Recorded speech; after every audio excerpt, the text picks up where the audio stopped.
What is going on, everybody? And happy Easter to you if you celebrate Easter. It's another Al Gattulo Craft Beer Cast on AM 970. The Answer. You're winding down the day, getting ready. You spent time with family. Maybe you did a little Easter egg hunt. Maybe you had the ham, the lamb, however it is that you celebrate Easter.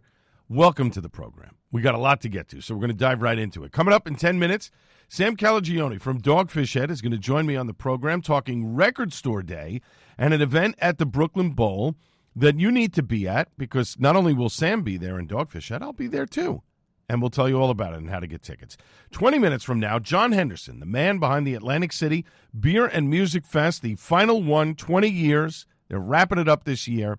He's going to join me for the rest of the program. We're rocking and rolling with guests, so let's dive into the news, shall we? Firestone Walker has taken over the U.S. production of Trummer Pils and has acquired the U.S. rights to the craft Pilsner from the Gambrinus Company.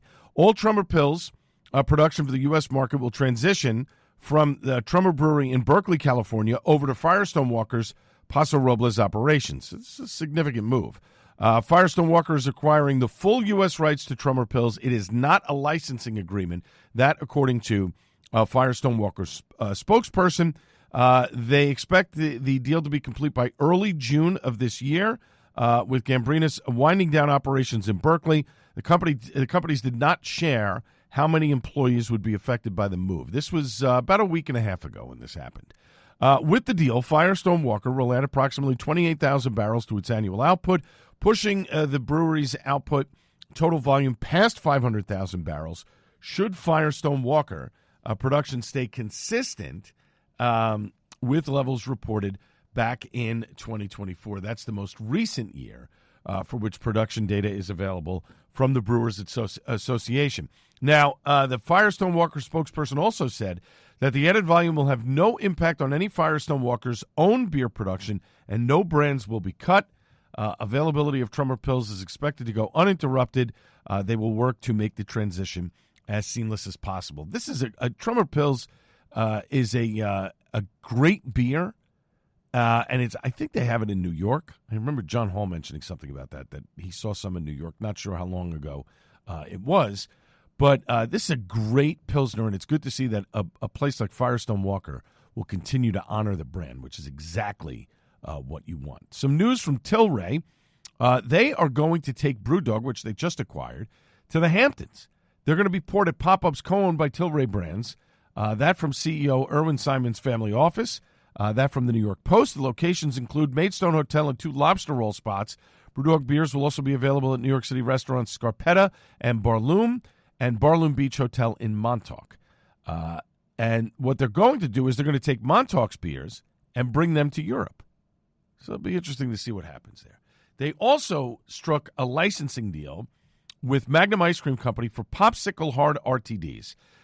These are at 5% ABV. They come in 12-ounce slim can varieties, 3 non-carbonated flavors, hard cherry, hard orange, and hard grape. A 4th red, white, and blue offering, Popsicle Hard Firecracker, will launch in May in time for the summer selling season. The pack will be available nationwide this month in retailers that sell alcohol, such as Walmart, Kroger, Albertsons, Safeway, Food Lion, Ingalls, and Buc-ee's. Frem Family Brewers, out of Hood River, Oregon, is seeking support from the Port of Hood River Board of Commissioners on a $2.1 million expansion project. This is proposed that would see the development of just a little under 5,300 square feet metal building for its canning line and packaging operations. The craft brewery has nearly maxed out its capacity and on-site space, and so that this wouldn't be the company's last investment, but it would be the last at the site that they have. And they hope to bridge it to something bigger down the road. Frem expected to grow around 7% this year after producing 54,000 barrels back in 2025. The goal is for construction on the packaging hall to begin this winter, have the addition operational by the summer of next year. So we will see what happens there.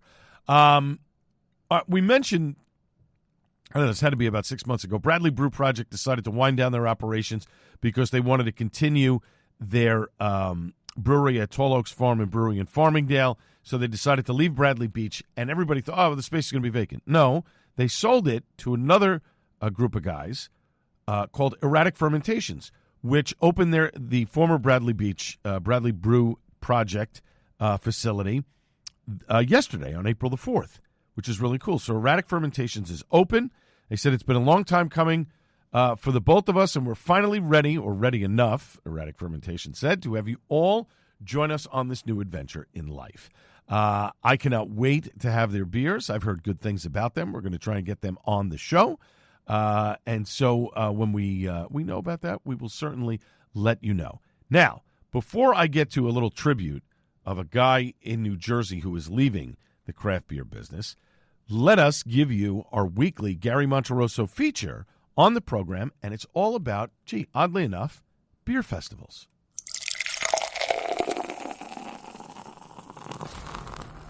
I'm Gary Monterosso for the Al Gattulo Craft Beer Cast. Here's a question that stirs up plenty of debate. Do macro beer brands belong at beer festivals? For some craft beer fans, the answer is a hard no. Festivals are seen as a place to celebrate small, independent breweries, creativity, and local flavor. Not the same beers you can grab at any convenience store. But there's another side to this. Big brands often help fund and sponsor these events, making them bigger, more accessible, and sometimes more affordable. And let's be honest, not every attendee is a hophead. Some people just want a familiar, easy drinking option while they explore. The real question might be, what's the purpose of the festival? If it's strictly craft focused, keep it independent. But if it's about bringing people together over beer, there may be room for both. Either way, it's a conversation that's not going to go away anytime soon. Gary is not wrong, and we thank Gary for that. Appreciate that. Yeah, he's right. I mean, people complain, how come, Coors Light is here? How come Sam Adams is here? How come this one is here? Well, there's a reason for that. It offsets the costs. Most of the time, it offsets the cost of the festival, especially if they are a sponsor. And that's exactly what you're looking for, because you don't want to charge people an arm and a leg.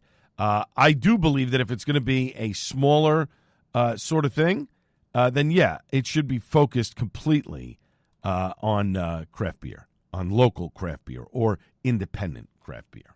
Good stuff from Gary Monterosso. All right. Before we take a break here, I have to mention this. So earlier, about a week or so ago, Scott Wells, one of the men behind Bolero Snort, announced that he is leaving Bolero Snort. And I have to tell you, I'm not going to go into this lengthy thing. He wrote a lengthy speech as to why he is leaving. He is moving on to a new endeavor, which is called the Greenwood Tavern. He is partnering with a number of guys, Sam Patel and John Schaefer, to start this new endeavor. The Greenwood Tavern is located off of Greenwood Lake Turnpike in Hewitt, New Jersey, way up north by the New York border. And so Scott is leaving the beer business and opening up a restaurant, basically. He's going to be the general manager. He's going to be running things. And Scott had told me this about a month ago that he was leaving. And if he is able to do even half of what he wants to do, this place is going to be a big success. And I can't wait to get up there when it opens and have some great food. And it better be the best chicken parm in the state, Scott, and drink some great beer. But I have to tell you, on a personal note, Scott Wells has done more to further the cause of independent craft beer in New Jersey than anybody that I know. He has single-handedly, over the last number of years, pushed people forward into places where they need to be to get laws changed and bring New Jersey into the 21st century. Now, not everything was accomplished, but he has left a lasting mark on the beer industry. He is an amazing individual. I know he has his beefs with people. I know people think that he's, snide or whatever, this and that. He's all of those things. But it's what makes Scott a lovable human being. I love the man. Whatever he does, I will be behind him. And I will tell you this. When I got my cancer 10 years ago, and, I told him about it, he was the first person to go, we're going to hold a fundraiser, we're going to do this, we're going to do that. Like, he started getting wheels in motion immediately. And I said, no. I have money. I have health care. I'm good. Don't worry about me. I appreciate it, but it's not necessary. The man, we didn't really know each other that well at that point. He was willing to drop everything to help me. That's the mark of a good human being. Actually, no. That's the mark of a great human being. Scott is a great man. He is a great father. He's a great husband. And he loves his White Russians. So expect to see a White Russian special at the Greenwood Lake. Scott, I love you, man. You're going to do great things. You're going to crush it. You're going to just absolutely destroy it up at Greenwood Lake. And I don't mean destroy in a destructive way. I mean destroy in a very successful way. Kudos to you, my friend. Kudos to you. When we come back after a short break, Sam Calagione from Dogfish Head going to join me on the program. We're talking Grateful Dead Lager. We're talking Brooklyn Bowl. We're talking a lot of things. Coming up next on the Al Gattullo Craft Beer Cast on AM 970 The Answer.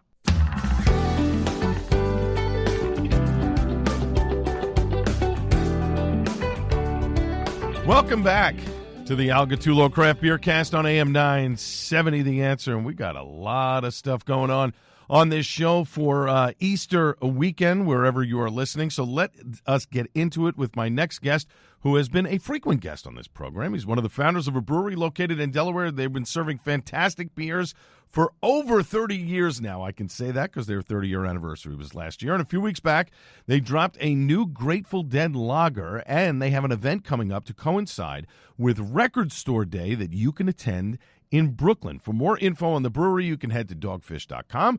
But let me welcome back to the Craft Beer Cast on AM 970 The Answer, one of my favorite people in the beer world, Sam Calagione. Sam, how are you? Bona Pasqua, Al. How you doing? I'm good. Congrats on this Grateful Dead Citrus Daydream Lager, which I have had more than a few, and I love it. And this time around, for the collab, you went with the Fonio grain, which I know a few brewers have been using. What was the thinking behind this grain for a lager-type beer? Well, Al, the first Grateful Dead beer that we released in 12-ounce cans last year, which is our it's a hazy pale ale, right. And that one's become the fastest growing new beer in the history of Dogfish Head, and it was the #1 craft beer innovation last year. So we figured, how are we going to build on that success? That first beer was 5.3% alcohol and brewed with Kernza, right, which is a sustainably oriented grain that grows here in the States. And we decided to build up by doing a complementary lager Grateful Dead collab that also has a sustainability ingredient in it. This one's Fonio, which, as you mentioned, my good buddy Garrett Oliver from Brooklyn did a lot of great work making this grain available to American brewers. It's actually been cultivated as the #1 crop in Africa since before human beings invented the wheel. So many thousands of years. An amazing ingredient that not only gives fermentable sugars, but a nice fruity note to the beer, which complements the black limes and lemongrass that we have in this new Grateful Dead beer as well. Yeah, I love it. It's so easy drinking, and I have to ask you, is this going to become a regular part of the rotation, or will it be a seasonal beer? No, it'll be year-round, and we have high hopes that it'll be a top 4 beer for Dogfish someday, the way Grateful Dead, our Hazy Pale Ale with them, is now our second best-selling year-round beer behind 60 Minute. It eclipsed 90 Minute in the last month to take that #2 spot. The difference here, though, is the new beer, the Citrus Daydream, Grateful Dead collab, while it'll be year-round and also available in 12-ounce cans and 6-packs, this beer is only in cans. We're not going to put it on draft because we want to make sure that our 2 biggest national year-round draft priorities are 60 Minute and the Grateful Dead Hazy Pale Ale. But the lager we're doing with them, we think is going to grow, amazingly well next to the Grateful Dead Hazy Pale Ale. Sounds good. We're talking with Sam Calagione, the head founder and brewer of Dogfish Head Beer. Citrus Daydream Lager out on the shelves now wherever you purchase beer. Again, only in cans, not on draft. For more info on the brewery, you can head to dogfish.com. We're here on the Al Gattullo Craft Beer Cast on AM 970 The Answer. So coming up in just a few weeks, you're celebrating the launch of this new beer at the one and only Brooklyn Bowl, which you did last year with the Pale Ale. Now, folks are invited to join Dogfish and the Grateful Dead cover band Bushwick's Dead, featuring a special guest, Lewis Smith of Kendall Street Company, at Brooklyn Bowl's New York location in Williamsburg, Brooklyn. It's on Thursday, April 16th. They were awesome last year, Bushwick's Dead. I am sure you are stoked for this year's show, Sam. Totally, Alan. It was super cool that you joined us last year with a bunch of our other beer brethren for that show. I really think, the band Bushwick's Dead is the preeminent sort of jazz-inflected dead cover band in America, and the fact that they're based in Metro New York is just kismet. And my buddy David Lemieux, who is the longtime archivist and historian for the Grateful Dead, will be joining us at that event as well. So please come out, meet David, try the 2 different Grateful Dead beers, and enjoy the amazing music of Bushwick's Dead. That's April 16th at Brooklyn Bowl in Brooklyn. Shouts to Pete and Connor and everyone at Brooklyn Bowl. What a great institution for championing jam bands and music. This is also the group that oversees Relics magazine, which has just been a true beacon for information and connecting everyone in the jam band community, which all really started with the Grateful Dead. Brooklyn Bowl /Brooklyn, and you can. All you have to do is just click on shows to purchase your tickets. They are on sale now, and this is going to be a sellout show, so it's going to be a lot of fun. Now, I love that on National Beer Day, which is taking place on Tuesday, April the 7th, you're going to be hosting a Q&A event at the Dogfish Brewery, and, of course, a celebratory toast at 4:30 p.m. Now, obviously, a part of this is to inform folks as to why April 7th is always National Beer Day. I know you know this, Sam. Why don't we tell the audience what National Beer Day is all about on April the 7th? Yeah, well, we're obviously in an extremely patriotic year, the anniversary of our country, and this April 7th is, and it's a weekday, and so people say, well, why are you celebrating on that day? Well, that's actually the day that Prohibition was repealed, and what a lot of people know is that they know America went through a Prohibition period where alcohol was illegal, but that it's pretty interesting that our government, before they repealed drinking wine or drinking, whiskey, it was all about beer at first. And it was recognized as the great drink of moderation. So we, as a community of craft brewers from coast to coast, are really leaning into this moment to celebrate and bring awareness to the 10,000 awesome small entrepreneurial breweries across the country. We want to raise our pints on Repeal Day and drink beers together and celebrate this amazing anniversary of our country. It should also be noted that right down the road from where your listeners are, Al, in Philadelphia was actually the capital in the colonial era, and all of our founding fathers wrote our foundational documents, the Declaration of Independence, Constitution, over pints and tankards of porter and ale at the City Tavern in Philadelphia. So beer there couldn't be a more patriotic drink. Yep, and it's so woven in the American history, which is pretty awesome. Again, Franklin Delano Roosevelt signing the Cullen-Harrison Law, which repealed Prohibition in the United States on April the 7th. That's why we celebrate National Beer Day. We're talking with Sam Calagione, head founder, brewer of Dogfish Head Beer. Citrus Daydream Lager is out on shelves now wherever you purchase beer. And the Grateful Dead cover band Bushwick's Dead, featuring special guest Lewis Smith of Kendall Street Company at Brooklyn Bowl, their New York location in Williamsburg, Brooklyn. That's on Thursday, April the 16th. Brooklyn Bowl /Brooklyn. You click on shows to purchase your tickets, and for everything else Dogfish related towards the beer or the canned cocktails or anything else, head over to dogfish.com. We're here on the Al Gattullo Craft Beer Cast on AM 970 The Answer. You mentioned David Lemieux, Sam, and you guys started this blog on Dogfish's website that speaks to people about having daydreams about being successful in business, life, whatever. How rewarding has it been to put metaphoric pen to paper and relate your experiences in creating a worldwide brand of beer to folks who are dreaming of their own success? It's been super cathartic and humbling, Al, and we invite everyone to add their voices to this story. If you check out dogfish.com, you can learn more about this cool platform we put up that Al just mentioned. And at the event in Brooklyn, we're going to have a dream catcher booth where people can go in and audio videotape their sort of confession or their story of an amazing moment in their history where they got to live their dreams, whether it was at work or some artistic pursuit or within their family life. So storytelling is at the heart of brand building, but it's also really at the heart of connecting us as humans on this mortal coil. So it's a platform for us to share the stories that we're most proud of on how the Dogfish brand comes to life and just how intimate we've been with the music community since we opened as the smallest commercial brewery in the country, with a little stage that had the Strokes play on it and Jonathan Richman, Deltron 3030. So music's at the heart of what we do, so a project like this really warms our collective heart. All right, Sam, my last question for you.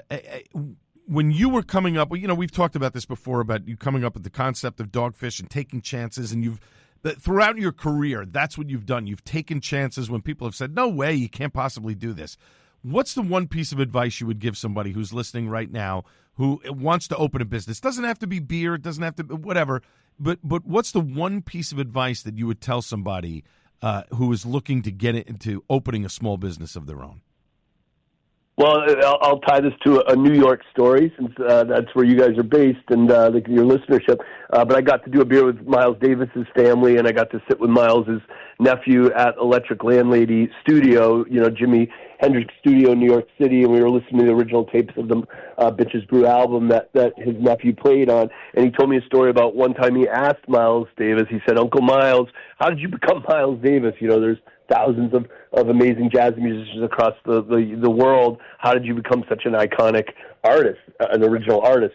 And Miles Davis told him, don't play what's there, play what's not there. And I think that's a great lesson for any entrepreneurs or anyone that's in creative pursuits.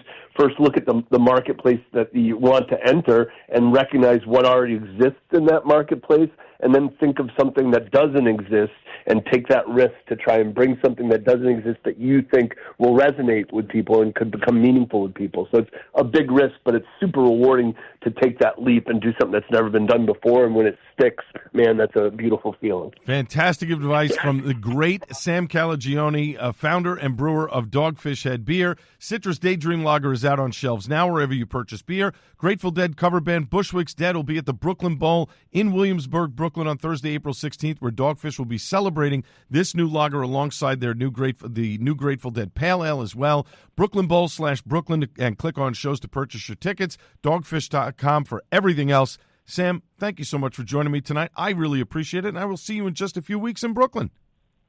You're a great beer evangelist, Al. I'm stoked to have some Dead Pints with you in only 2 weeks away, my friend. You got it, my friend. I will talk to you, and I will see you soon. Up next, John Henderson, the man behind the Atlantic City Beer and Music Fest for the final time after 20 years, joins me for the rest of the show on the Al Gattullo Craft Beer Cast on AM 970 The Answer.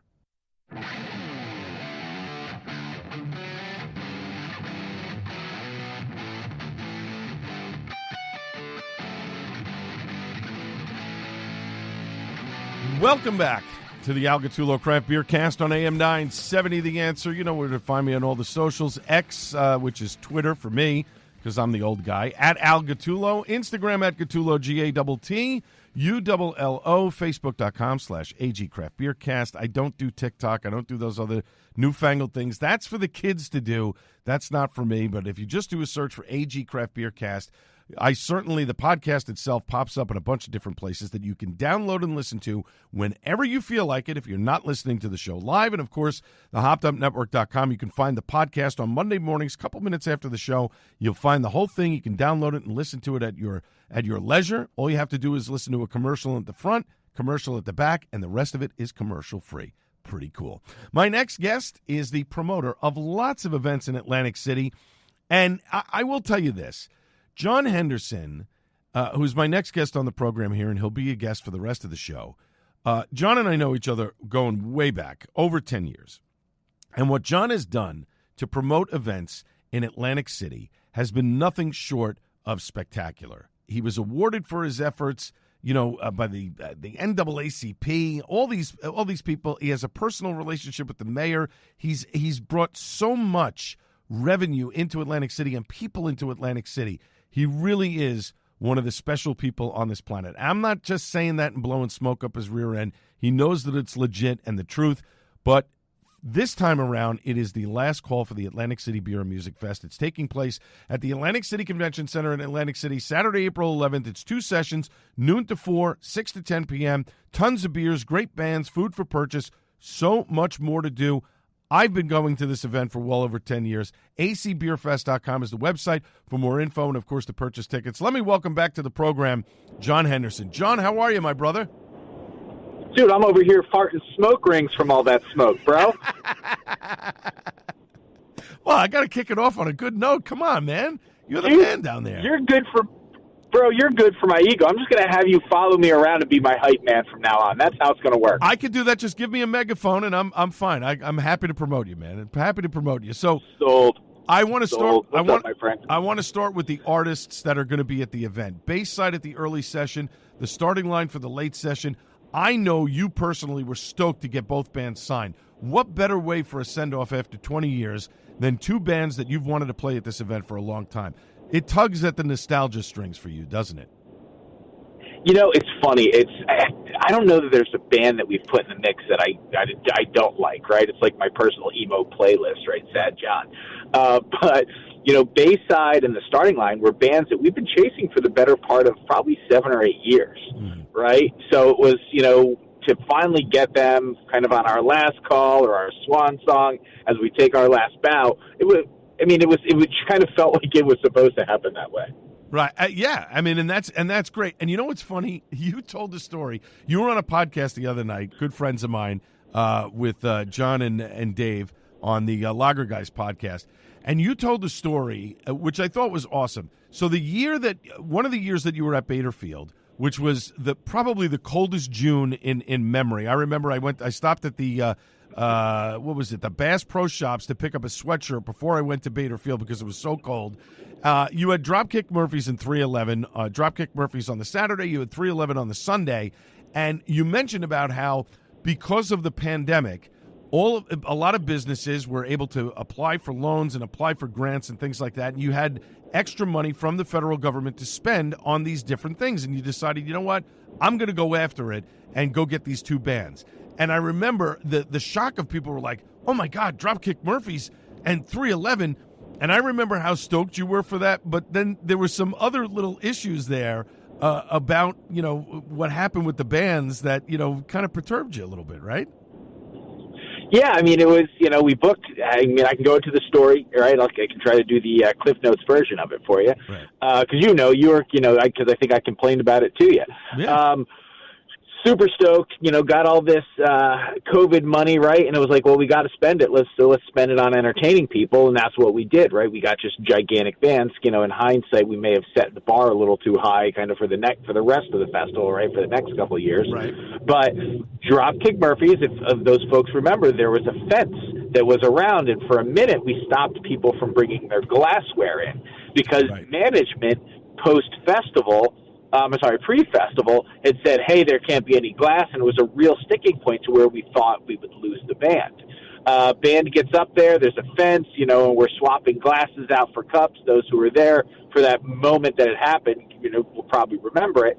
And Kenny from Dropkick was like, yo, what? I can't believe they're not letting you drink beer, It was talking smack about, you know, us not letting people in. I was like, yo, my dude, this was your doing. This was your management's doing. Lost my mind. Throwing pieces of fence around, let everybody in, and then beeline for the stage to have a conversation with Dropkick Murphys. Right. Ended up, you know, there was a kind of his management was protecting him from, I guess, shenanigans, right? Right. And he knew nothing about it. Had he known anything about it, it never would have happened. He apologized. It was a whole thing. But yeah, that was my Dropkick story. But I have to say, for as cold as it was, and for all of the craziness that happened that day, it was a fantastic event. I mean, I had a good perch. I didn't have to go in because my buddy and I were like, are we going to go in and turn in our glasses? I'm like, I'm not turning in my glass. Are you? He's like, no. I said, you know what? We're right in between three breweries that we all know. Let's just drink and we can listen to what's going on. I mean, listen, I'm the older guy, and so is he. If I was in my 20s, maybe I'd want to take a run at, you know, trying to get up close to the stage. At this point now, I don't want to break any bones. So, you know, I get it. We're talking with John Henderson, the promoter of the Atlantic City Beer and Music Festival. For the last time, 20 years, the Atlantic City Convention Center in Atlantic City is taking place on Saturday, April 11th, 2 sessions, noon to 4, 6 to 10 p.m. Tons of beers, great band, food for purchase, so much more to do. acbeerfest.com is the website to purchase tickets. We're here on the Al Gattullo Craft Beer Cast on AM 970 The Year. So, John, 20 years of having such amazing bands, and I know you were recollecting the other night with the guys on the Lager Guys of all the different bands that you have there. What is one memory that sticks out at you over the 20 years that is sort of that unforgettable memory of the event? Oh, man. With 20 years, and just, I don't know that one can stick out, right? Like, there was years that it fell on my daughter's birthday, and we didn't get to have a birthday party for her. We bought her bike, and she was riding through the convention center on her bike. There's me freaking out about Manchester Orchestra being too loud, right? And loudest band in Beer Fest history. There's that. There's the story of the kid who jumped through the tried to jump through the sand sculpture. There's crowd surfing to the Menzingers. There's so many of them, Al. I mean, it's like you do something for 20 years and you involve at this point, I don't know how many hundreds of thousands of people. Right. Brianna from my team met her husband there. I can tell you couples that have met each other there, had children, kind of been to the festival all along kind of the way. Wow. Right? I mean, we've been doing this for 20 years. So people who, had kids early on, now their kids are coming, right? And it's just so I can tie it. There's a message in my box from my friend Sherry, who I met through the festival, who talks about how her friend met her husband there, and they go every year. It's kind of the celebratory anniversary thing. The groups of people, like you've probably seen them, the Vikings, the Waldos, they come dressed up, ready to run. The people I've met. I wish I could pinpoint it to one thing. I'm kind of glad that I can't. Right? Because it's like picking your favorite kid. It's like picking your favorite kid. Right? You can't. That's actually kind of easier. I'll be real. It comes that I've been afforded the luxury of making so many friends, right, creating so many memories that I think it's a compliment that I couldn't just nail one down. Well, so all right, so 20 years again. You decided to end it after 20 years. It was now the right time to end it at 20 years. Was it a nice round number because of the changing habits of beer drinkers and the like? I never thought we'd get to 20 years, right? I just never thought it was going to be a thing. It's a silly party. We get out, we get a little intoxicated, we have some fun, we make some new friends, right? I never thought this thing would have, a shelf life of 10 years, much less 20, right? If you would have said to me, in 2006, 7, and 8, oh, this is going to get a 20-year run, I would have laughed at you. Been like, yeah, go have another beer, you're whacked. Right. Right? And then when we got to 15, I was like, oh, well, we've got to get to 20. And I said that I want to say at 14 and 15. I was like, we got to get to 20. Like 20 is a must. And I said it during kind of the chaos that was COVID, and like, listen, economically, the festival is not what it was. There's no festival that is what it was, right, economically. And because of the changing climate in consumption, right? Mm-hmm. Be it not drinking at all, be it, moving to healthier options, to THC, the appeal of such large festivals, and there's probably an economical piece on kind of financially where it is for people, right? And gas mm-hmm. prices and kind of all of these things, right? Perfect storm. 20 years seemed like the right note, right? Like, listen, I'm tired. I've been doing a thing for 20 years, right? We've got a litany of other programs. We'll always celebrate craft beer in one shape or another, right, in this market. We'll always lift up, the craft beer partners who've been good partners with the festival and turned into friends. We'll always create opportunities to lift that up. It's just this one, I think, has run its course. All right, we're going to take a quick break. We're talking with John Henderson, the promoter of the Atlantic City Beer and Music Festival, the Atlantic City Convention Center that's taking place Saturday, April 11th, 2 sessions, noon to 4, 6 to 10 p.m., acbeerfest.com, the website to purchase tickets. Quick break, and then we're back with John Henderson right after this on the Al Gattullo Craft Beer Cast on AM 970, The Answer.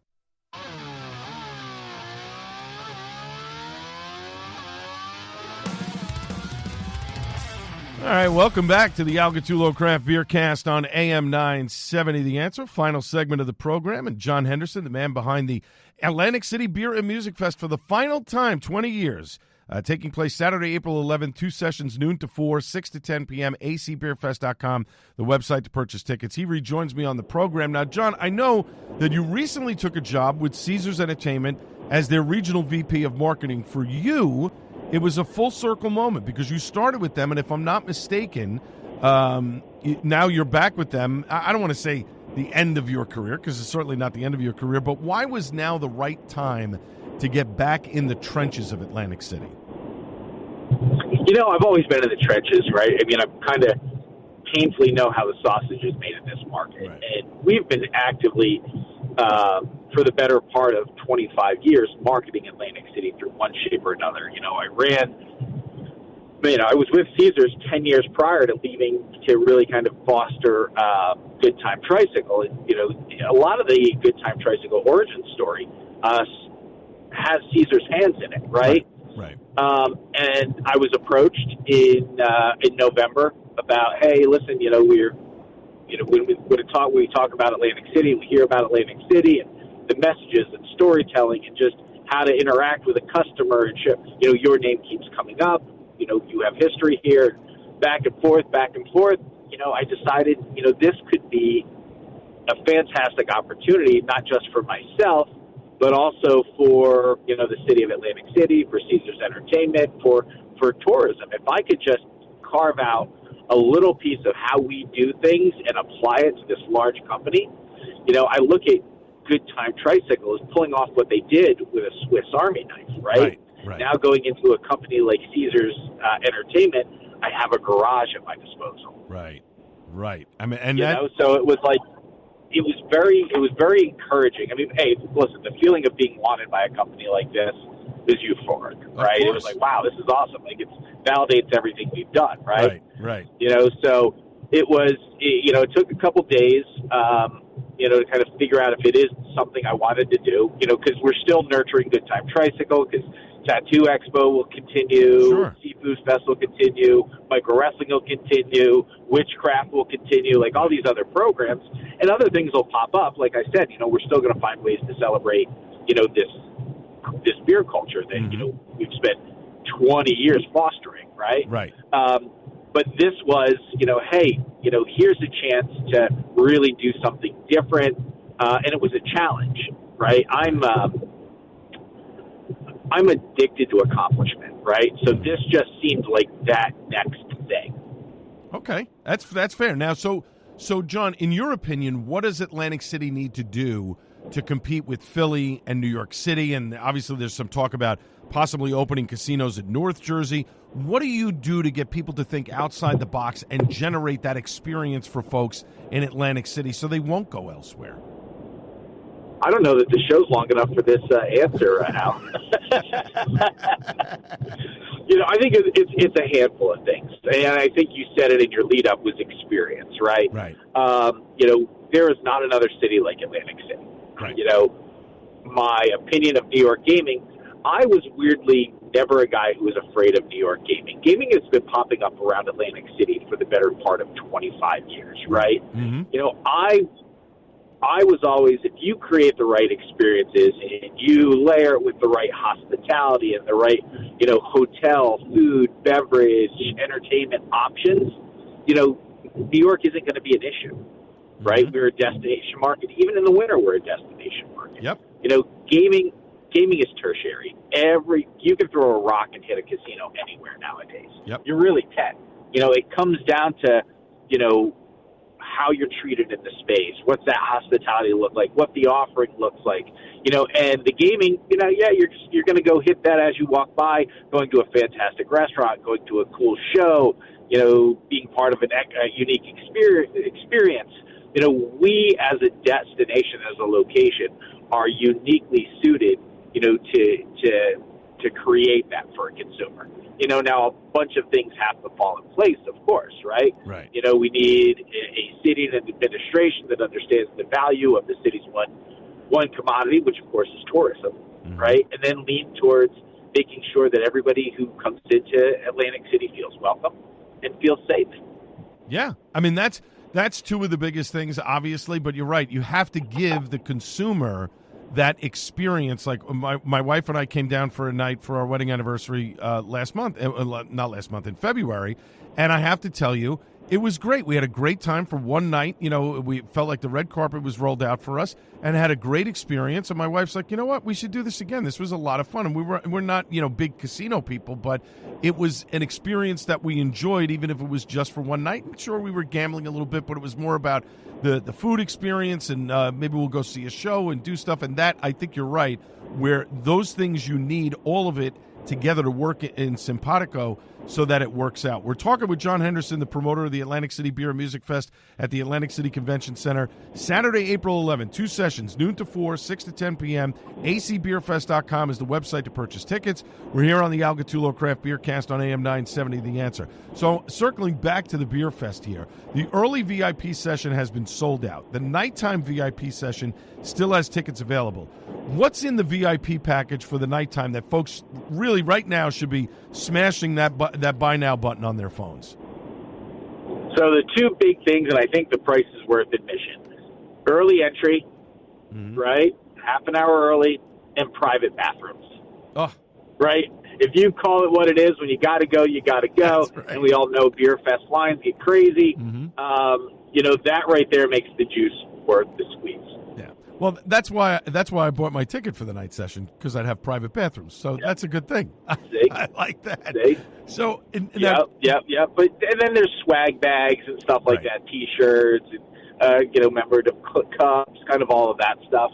And then, of course, a lot of our vendors throw some of their tchotchkes in there. That's cool. I mean, look, John, I've been coming to this festival for a very long time, and you've always treated me like gold. And I have to tell you, I told my buddy this year, we've been my best friend has only missed one of these since we started going, and that was a couple years ago, the one on Bader Field with the Dropkick Murphys concert.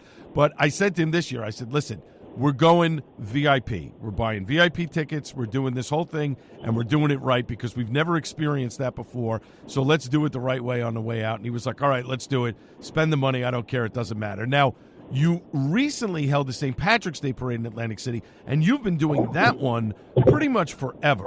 For you and your team, why is that event so special for you guys?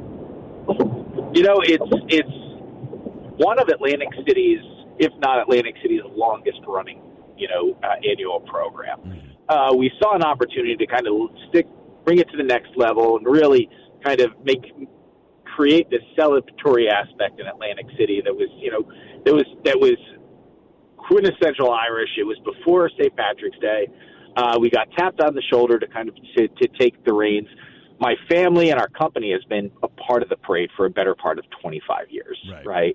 As participants, over the last 4 years, we've taken the reins, and we grew it from what was probably a 10,000 person parade to what did we see this year? Almost 60,000 people on the boardwalk.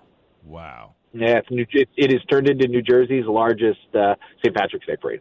That's pretty awesome, and that goes to the strength and the ability that your team has. That you were saying Swiss Army knife. I'd like to think of it as like lean and mean, right? You do it with a minimal amount of people. Everybody is doing 3 or 4 different jobs, and then you put on this event that goes, oh wow, he must have 500 people working for him. And then when you realize what it takes to put on this event, even the Beer and Music Festival, the fact that you do it with the amount of people that you have, and many of them are volunteers, but a lot of it is your own family members. It's a credit to you, John, and what you do for Atlantic City. And I love the fact that you're getting all of this recognition now for what you have done. The blood, sweat, and tears have paid off.